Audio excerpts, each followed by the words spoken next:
오늘의 말씀은 출애굽기 9장 20절에서 21절 말씀입니다.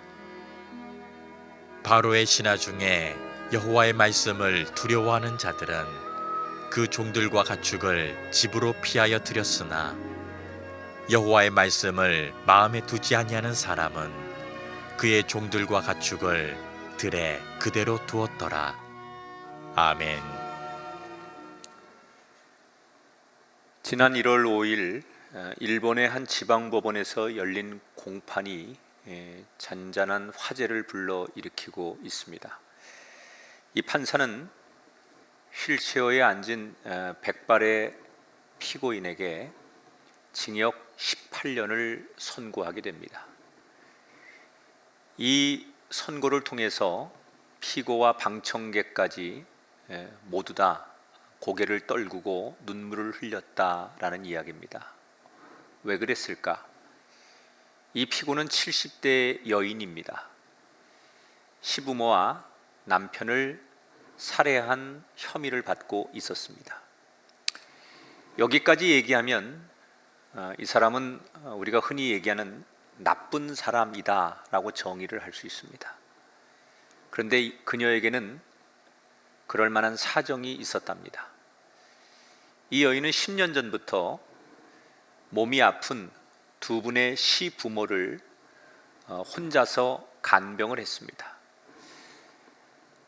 음식은 물론이고 대소변까지 이 70 먹은 며느리가 모든 것을 다 도맡아서 했습니다. 그런데 얼마 전 기업을 운영하던 남편이 뇌경색으로 쓰러지게 됩니다. 그러자 70대 이 여인은 시부모와 남편까지 자기 혼자 모두를 돌봐야 했습니다. 그뿐 아니라 작은 기업을 운영하던 남편을 대신해서 회사에 나가서 회사를 책임져야 되니까 남편 대신에 격리 업무부터 청소, 모든 일을 혼자서 다 감당합니다. 듣기만 해도 그녀가 얼마나 숨막히고 힘들었을까라고 짐작이 됩니다. 그래서 결국 그녀는 더 이상 견딜 수 없다고 생각하고 극단적인 선택을 하게 되지요. 그런데 판사가 이렇게 이야기를 했다고 합니다. 판례대로라면 당신은 무기징역이나 사형이어야 합니다. 그러나 노인이 노인을 돌봐야 하는 상황에서 당신이 크게 절망했을 것이라고 봅니다. 이제라도 피고가 혼자 그 깊은 절망감에서 빠져나오기를 바라며 가명하여 징역 18년에 처한다. 이 선고문에 피고는 펑펑 울었고 미안했던 그의 다른 가족들도 고개를 떨구고 한참을 펑펑 울었다는 얘기입니다. 이 여인이 자신의 기구한 운명에 대해서 조금이라도 예측과 생각을 했을까? 저는 그녀가 자기 인생에 이런 일이 올 거라고 전혀 상상하지 않았을 거라고 생각합니다. 아마 이 땅에 살아가는 모든 사람들은 다 그런 생각을 하지 않을까 생각해요. 내게 엄청난 고통과 불행 또는 어려움이 올 것이다, 이런 것들을 그 누구도 상상하지 않습니다. 오히려 인간은 행복하기를 원하고 가장 좋은 것을 꿈꾸고 기대하고 살아갑니다. 그래서 우리는 계획도 세우고 꿈도 꾸고 뭔가를 열심히 추진하기도 합니다. 그런데 모든 인생이 생각지도 못한 재앙과 고난과 환난을 맞닥뜨리게 됩니다. 우리가 전혀 생각하지 않았던 그런 어려움들을 우리는 만나고 거기에서 좌절하는 게 인생입니다. 한 치 앞도 알 수 없는 세상살이, 그리고 꿈과 기대를 가져도 그 기대만큼 부응하지 못하는 세상, 이런 세상을 우리는 어떻게 살아야 할까?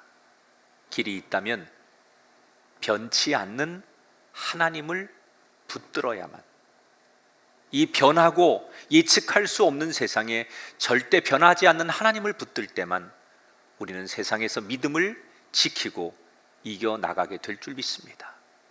오늘 저는 출애굽기의 9장 후반부를 통해서 어떻게 우리는 믿음을 올 한 해 지켜 나갈 것인가.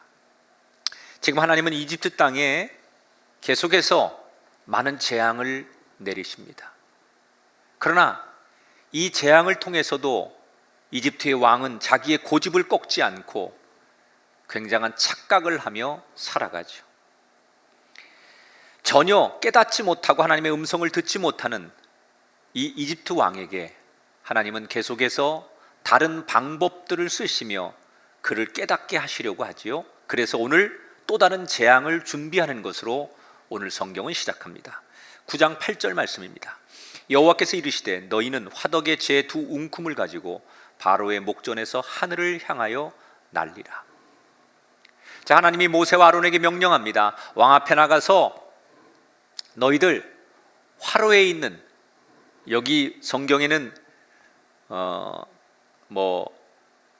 우름이라고도 하지만 이건 우리가 흔히 아는 재지요, 재, 타다 남은 재, 이런 것들을 두 손에 가득 쥐고 파라오 왕 앞에 가서 그걸 공중에 확 뿌리게 됩니다. 그랬더니 어떤 일이 일어나는지 성경이 생생하게 증언하죠. 10절에 그들이 화덕의 재를 가지고 바로 앞에 서서 모세가 하늘을 향하여 날리니 사람과 짐승에게 붙어 악성 종기가 생겼다. 여러분, 이 종기라는 것은 피부에 고통을 주는 병입니다. 부풀러 올라서 거기에 피고름이 생기고 그 극심한 고통으로 잠을 이룰 수 없도록 만드는 아주 굉장히 전염성이 강한 피부병이에요. 고름이 철철 나고 피가 나고 종기가 그들의 온 몸에 그들을 괴롭힙니다. 더 놀라운 사실은 그 이집트가 자랑하는 왕궁의 신하들도, 마술사들도, 제사장도 이 재앙에 예외가 없습니다. 지금 하나님께서 엄청난 이 재앙을 이 땅에 내리신 이유가 뭘까요? 여긴 굉장한 영적인 의미가 하나 숨겨져 있습니다.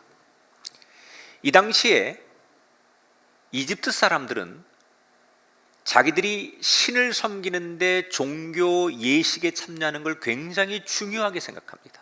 그런데 어느 누구도 이집트에서 몸에 피부병에 걸리면 그 어떠한 종교 예식에도 참여할 수가 없습니다. 그게 제사장일지라도, 아니 마술사나 아니 굉장히 높은 지위를 가진 신하들도 종기에 걸리면 이때부터 모든 종교 예식은 완전히 멈춰지게 되는 거예요. 결국 하나님께서는 그 이집트의 자랑인 그들이 믿는 신들로부터 이집트 사람들을 완전히 원천 봉쇄를 하시는 거예요. 그들이 자랑하고 그들이 경배하고 그들이 믿었던 그들의 신, 그것들이 하나님 앞에 한낱 아무것도 아니라고 하는 것을 여실히 보여주는 장면이에요. 그런데 문제는 이런 하나님의 의도와는 상관없이 여전히 내가 대단하다고 착각하고 외치는, 저항하는 이 왕의 모습입니다. 재밌는 것은 이때부터 이집트 신하들의 또는 백성들의 균열이 생기기 시작합니다. 자기들이 그동안 절대로 믿었던 이집트의 왕이 더 이상 신뢰할 수 없는 거예요. 오히려 저 히브리 노예들이 들고 나온 저들이 말하는 하나님이 훨씬 더 신뢰감이 있고 강한 신이라는 생각이 들면서 일부는 왕을 의심하기 시작합니다. 더 이상 왕을 믿고 따라갈 수 있을까? 이런 회의가 시작하는 시점이에요. 온 이집트 백성들이 종기로 온몸의 피부병으로 괴로워하고 있던 어느 날 모세가 다시 이집트 왕 앞에 나갑니다. 그리고 언제까지 내 백성들을 붙들고 교만과 하나님의 음성에 귀를 닫고 살 것이냐 이렇게 책망을 한 다음에 무서운 경고를 내립니다. 내일 이맘때가 되면 내가 난생 처음 보게 될 우박이 하늘에서부터 무섭게 내릴 것이다. 자, 피부에 종기를 내리게 한 다음에 곧바로 하나님께서 이집트 땅에 엄청난 우박의 재앙을 준비하셨어요. 왜 이 우박 재앙을 하나님께서 준비하신 것일까? 자, 지금 이집트 사람들은 여러 신을 믿는다고 했잖아요. 그들이 자랑하는 이집트는 세계에서 모든 것을 다 가진 나라예요. 그들이 가장 자랑하는 게 뭐 군사도 있고 문명도 있고 경제적인 풍요도 있고 넓은 땅도 있겠지만 이집트 사람들이 가장 긍지를 가지고 자랑하는 것들이 있다면 그들이 믿는 신입니다. 이집트는 세계 열방의 모든 신들을 다 가져다가 자기들 나라 안에서 그것을 다 믿고, 그래서 모든 전 세계의 이 땅의 모든 신들이 다 자기 나라에 있다고 믿는 사람들이, 그래서 다신 국가예요. 근데 그 중에서도 이집트 사람들이 가장 중요하게 여기는 9신이 있습니다. 그런데 그 9신 가운데 상징적인 게 3개가 있는데, 우선은 곡식, 이 식량을 보호해주는 세트라고 하는 신이 있습니다.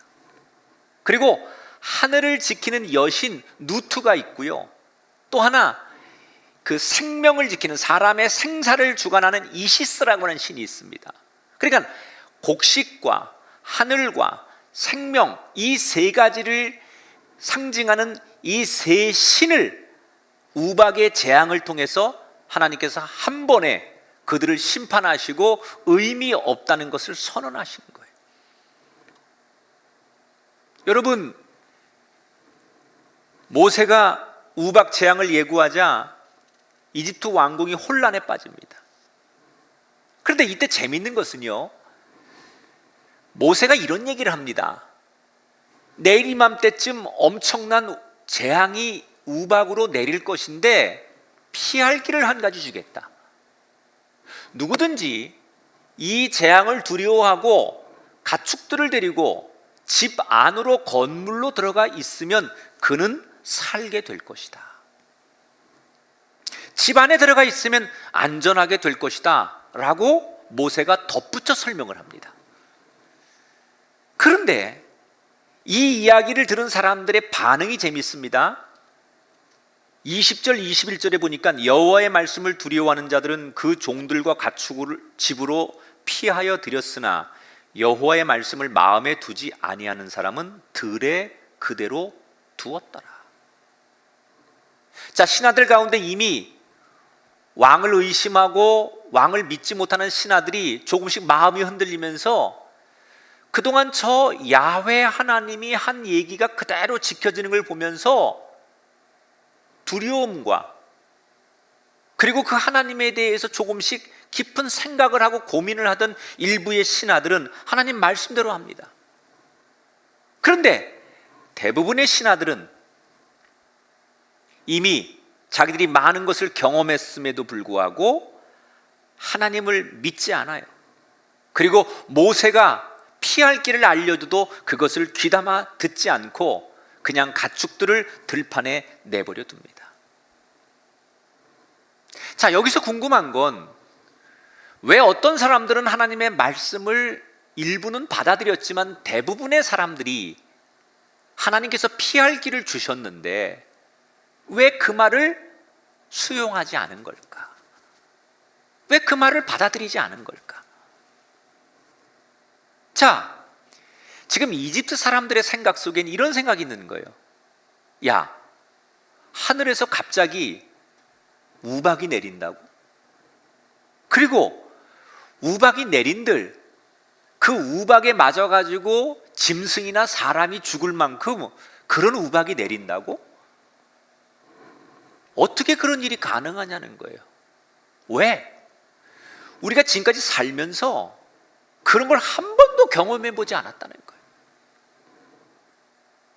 자기들이 사는 이집트 땅에 우박이 자주 내리지도 않는 곳이지만 설사 우박이 몇 년 만에 한 번씩 내린다 할지라도 소량으로 내려서 무슨 그 작물들을 조금 훼손하는 정도였지 그게 생명을 가하거나 생명을 위협할 만큼 엄청난 재앙의 우박을 경험해 본 적이 한 번도 없어요. 지금까지 살면서 그런 경험을 한 사람이 한 사람도 없는 거예요. 이게 그들을 하나님 말씀을 귀담아 듣지 못하도록 만드는 장애물이 된 거예요. 하나님보다는 자신들이 살아오면서 경험했던 것들이 더 믿어지는 거예요.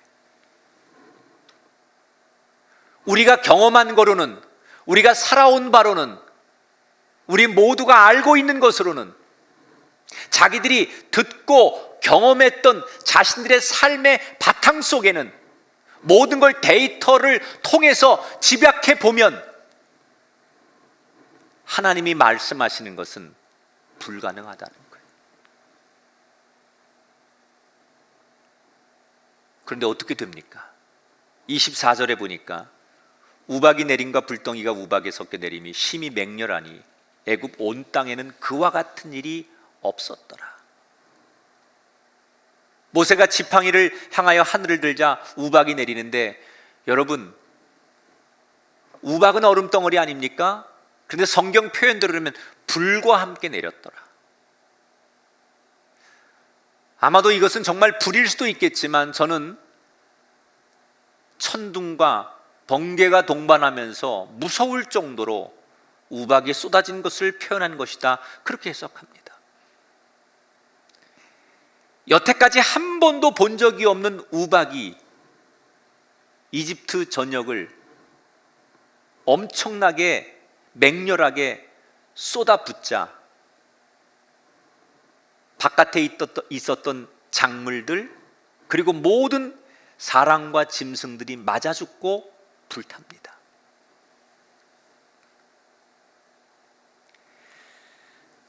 여러분, 이집트 사람들이 똑똑한 사람들입니다. 나름대로 자신들이 살아왔던 삶에 대해서 자신 있던 사람들입니다. 그런데 그 사람들이 그렇게 자신만만하게 자기들이 믿던 지난 경험이 하나님 앞에는 한낱 먼지에 불과했다는 거예요. 아마도 이 설교를 접하는 많은 그리스도인들 가운데 오늘 이 설교를 들으면서 우리는 믿음 없는, 하나님의 말씀을 제대로 듣지 않은 이 신하들을 바라보며 비웃음과 또는 손가락질을 하는 사람이 있을 수 있어요. 그러나 저는 이 말씀을 듣는 우리가 과연 그럴 자격이 있을까? 여러분, 우리는 사실 그동안 우리의 경험을 하나님보다 더 믿었던 적이 얼마나 많은지 몰라요. 심지어 저는 교회에서 봉사하는 성도들 가운데도 자기가 경험한 것으로, 자기가 어릴 적에 배웠던 신앙 또는 자기가 지금까지 익혀왔던 신앙의 노선 또는 자기의 익숙한 교회의 형태, 이런 경험을 통해서 지금의 신앙을 마치 그것이 옳은 것처럼 경험을 내세우는 사람들이 있어요. 신앙생활과 믿음생활과 기도생활도 자기의 경험이 우선이라고 말하는 분이 있어요. 여러분, 그 경험을 믿고서 일했다가 우리가 지금 코로나19라고 하는 달라진 상황을 만나고 있지 않습니까? 물론 경험이라는 것이 때때로 인간의 실수를 줄여주고 바른 선택을 하도록 길잡이가 되는 것은 맞습니다. 그러나 우리가 조심해야 될 게 있습니다. 경험이 좋은 거지만 하나님 말씀 앞에서는 내 경험을 접을 수 있어야 된다는 거예요. 내 경험이 하나님 말씀보다 위에 가면 안 돼요. 아무리 우리의 경험이 우리의 삶의 지혜가 되고 또는 우리보다 앞서간 사람들의 경험이 우리에게 도움이 되는 건 사실이지만 하나님 말씀 앞에서까지도 경험이 앞서면 안 된다는 거예요. 이스라엘 백성들이 출애굽을 할 때 그들은 가나안을 한 번도 경험하지 않았어요.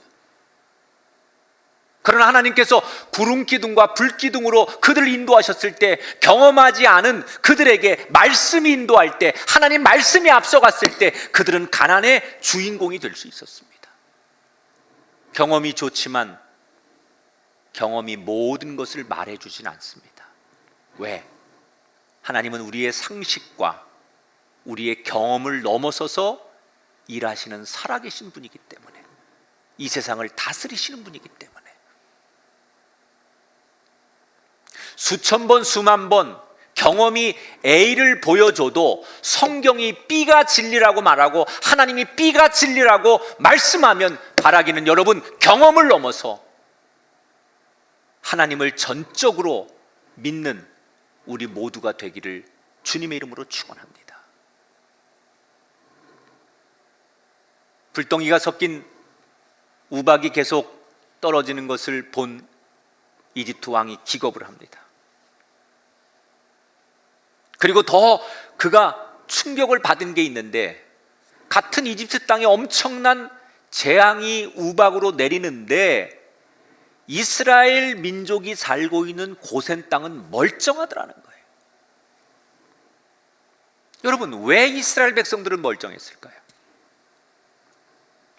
우리는 이스라엘 백성들이 이집트 사람들보다 훨씬 의롭고 그런 재앙을 받지 않을 만큼 무슨 자격이 있는 것 아닐까 이렇게 생각하는데 그렇지 않습니다, 여러분. 이스라엘 백성들이라고 해서 더 특별히 무슨 의롭고 그들이 그 재앙을 피할 만한 자격이 있어서 그 땅에 재앙이 내리지 않은 게 아니라 하나님이 그들을 사랑하신 거예요.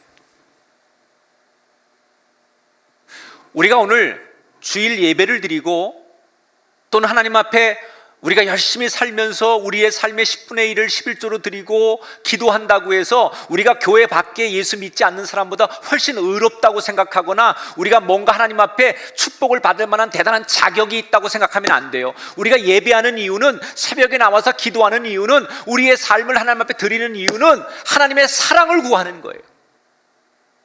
그것이 마치 내가 무슨 의로운 자격과 어떤 하나님 앞에 남보다 뛰어난 조건을 가질 수 있는 자격이 돼서는 안 된다는 거예요. 우리 모두는 하나님의 자비와 사랑이 필요하기 때문에 오늘도 예배하는 것이고, 그것을 알기 때문에 새벽마다 하나님의 사랑을 구하는 거예요.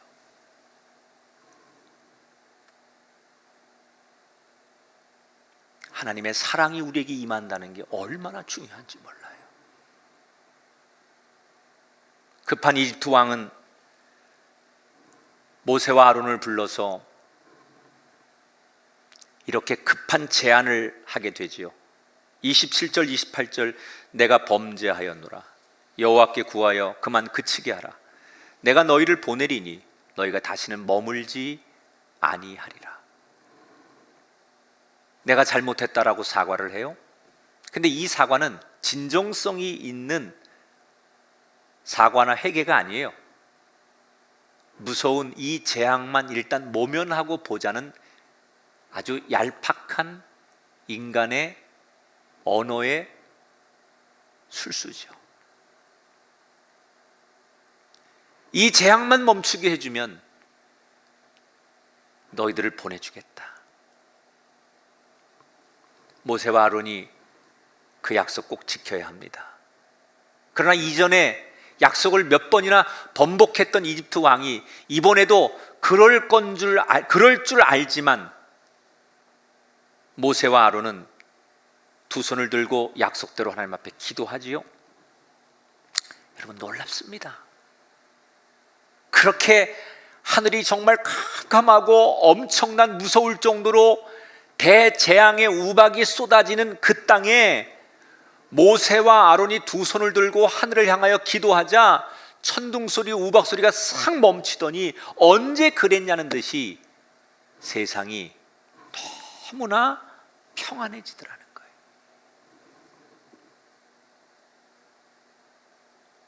저는 우리 그리스도인들이 하나 알아야 될 게 있어요. 때때로 우리 삶에, 가정에, 우리들의 사랑하는 가족들에게 말할 수 없는 재앙과 같은 고난이 찾아올 때 여러분의 가정에 모세와 아론 같은 사람이 필요해요. 그게 부모의 역할 아니겠어요? 그게 먼저 믿은 아내의 역할이고 성숙한 남편의 역할 아니겠어요? 말할 수 없는 고난과 아픔과 어려움들이 찾아올 때 그 누군가가 하늘을 향하여 두 손 들고 하나님께 기도할 때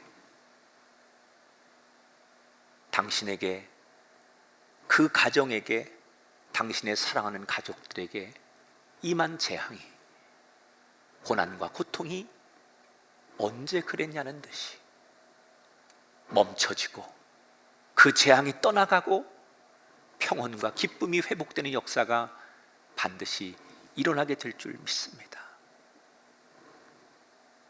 모세와 아론이 예상한 대로 이집트 왕은 또 약속을 뒤집습니다. 자, 이집트 왕은 우리가 이렇게 객관적으로 보면 저 정도 되면 바보가 아닌 이상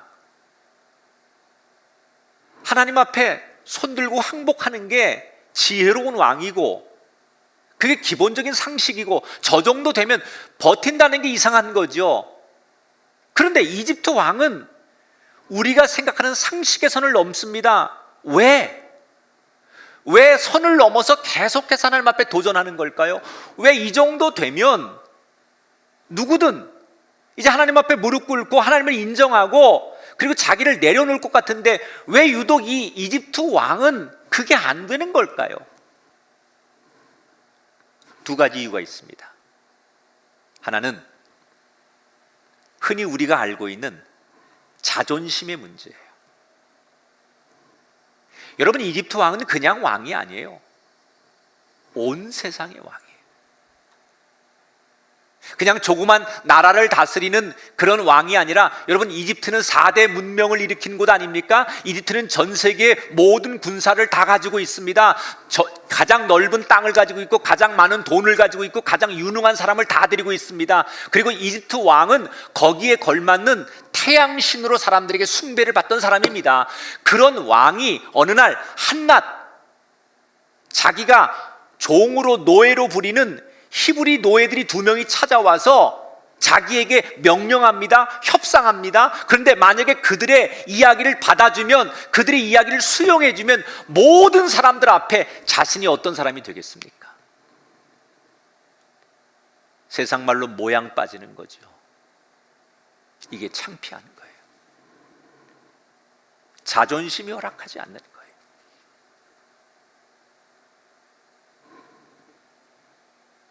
이걸 다른 말로 말하면 권위의식이에요. 하나님 앞에 신앙생활하면서 가장 어려운 것 중에 하나가 이 자존심, 권위를 내려놓지 못할 때, 그건 목사인 저나 신앙생활하는 우리 모두가 가장 경계해야 될 것 중에 하나예요. 근데 여기에는 영적으로 대단히 중요한 게 하나 더 숨겨져 있는데 31절 32절을 볼게요. 그때 보리는 이삭이 나왔고 삼은 꽃이 피었으므로 삼과 보리가 상하였으나 밀과 쌀보리는 자라지 아니하므로 상하지 아니하였더라.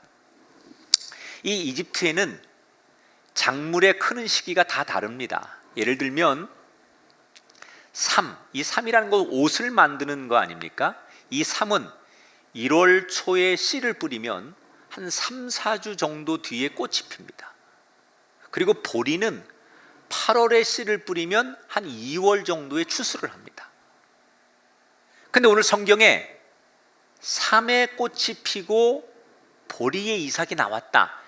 이 두 가지를 종합해 보면 이 우박 재앙이 언제쯤 내렸을까? 틀림없이 2월쯤 일어난 거예요.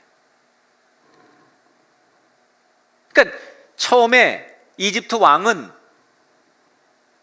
옷을 만드는 모든 작물들이 다 죽었잖아요. 그러니까 옷을 만들 수 없으니까 이건 엄청난 재앙 아닙니까? 그리고 식량의 기본인 보리를 완전히 다 잃어버렸습니다.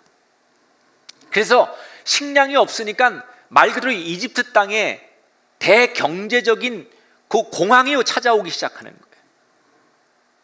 이게 굉장히 두려운 거거든요. 그런데 몇몇 신하들과 이집트 왕이 무슨 생각을 하느냐? 요 고비를 잘 넘겨서, 지금 2월인데 이 고비를 잘 넘겨서 초여름에 밀과 쌀, 보리가 다시 잘 나오기만 하면, 몇 달만 잘 버티면 다시 식량을 구할 수 있고, 그리고 이 어떤 경제적인 어려움에서 건질 수 있다, 이런 계산이 나름대로 그들의 머리에 선 거예요. 우린 이걸 흔히 전략적이라고 해요. 이집트 왕은 나름대로 전문가 그룹들의 조언을 받아서든지 아니면 자기의 선택이든지 전략적인 계산을 갖고 하나님께 다시 도전하기로 하는 거예요. 그런데 그의 전략과 그의 계산은 어떻게 되었을까요? 다음 시간에 자세히 보겠지만 이 이집트 왕의 전략과 계산은 하나님이 내리신 다음 재앙에서 완전히 어긋나게 됩니다. 우리가 하나님을 믿을 때 정말 조심할 게 하나 있다면요, 내 전략, 내 계산, 우리의 예측, 이게 아무리 확신이 있고 옳다고 생각해도 그것보다 말씀을 먼저 믿는 게 믿음이라는 거예요. 왜 우리의 계산이나 전략이나 이런 어떤 확신보다 믿음이 먼저여야 하느냐? 여러분, 인간의 계산이라는 건 늘 변수가 많습니다. 그러나 하나님의 말씀은 변수가 없습니다. 하나님의 말씀은 말씀 그대로 이루어집니다. 말씀으로 세상을 창조하셨고 말씀으로 세상을 다스리시고 그 말씀의 약속을 그대로 이루시는 분이 하나님이라는 거예요. 열왕기하 6장 7장에 보면 아람이 북이스라엘 수도 사마리아를 점령합니다. 포위하는 거죠. 성 안에 있는 사마리아 사람들이 굶주림에 시달립니다. 그런데 그 성 안의 왕과 모든 사람들이 아무리 계산을 해도 저 아람의 군대의 포위를 뚫고 나갈 방법이 없는 거예요. 아무리 전략을 세우고 예상을 하고 계산을 해봐도 방법이 없어요. 그때부터 절망하는 거예요. 계산해 보니까 아무리 우리가 지혜를 짜고 전략을 만들어 봐도 더 이상 안 되니까 그때부터 이스라엘 백성들이 왕과 함께 절망을 합니다. 그때 엘리사 선지자가 이렇게 얘기하죠. 걱정하지 마십시오. 내일이면 포위가 풀리고 모든 문제가 다 해결될 것입니다. 그랬더니 옆에 몇몇 신하들이 욕을 해대면서 엘리사를 죽일 듯이 비판합니다. 그런데 어떻게 됩니까? 열왕기하 7장 15절 16절에 보니까 아람 사람이 급히 도망하느라고 버린 의복과 병기가 길에 가득하였더라. 그 다음 말씀이 중요해요. 여호와의 말씀과 같이 되었다. 한번 따라하세요. 말씀대로 된다. 할렐루야. 말씀대로 되지 않습니까? 인간의 예측, 인간의 계산, 인간의 전략은 불가능한 일이 일어납니다. 그런데 누가 손을 대시니까, 하나님이 손을 대시니까, 하나님이 관여하시니까 말씀대로 되지 않습니까? 우린 때때로 하나님께 묻기보다는 먼저 계산하고 먼저 예측하려고 해요. 그리고 우리가 계산하고 우리가 전략적으로 마련하고 예측한 것이 마치 진리인 것처럼 믿고 의지하려고 해요. 그런데 우리는 그런 예측과 계산이 얼마나 불완전한지 코로나를 통해서 이미 보고 있지 않습니까? 우리가 붙들 것은 변치 않는 하나님, 진리이신 하나님, 말씀의 불변이신 하나님을 믿는 거예요. 따라서 오늘 우리는 올 한 해를 이 다짐을 하고 살아야 돼요. 저를 따라서 고백하세요. 믿음만이 살 길이다. 믿음만이 살 길이다. 그 불확실한 경험, 우리의 계산, 예측을 넘어서 믿음으로 살아남는 인생, 그런 사람이 되셔야 합니다. 다른 길은 없습니다. 믿음만이 살 길이라는 거, 오늘 하나님이 우리에게 강력하게 말씀하십니다.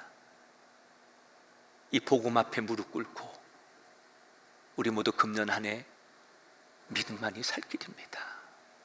우리의 경험, 우리의 예측, 우리의 계산이 하나님보다 앞설 수 없습니다. 이 철저한 믿음의 고백으로 하나님의 의로운 오른손이 여러분을 건지시는 축복의 한 해가 되기를 주님의 이름으로 축원합니다.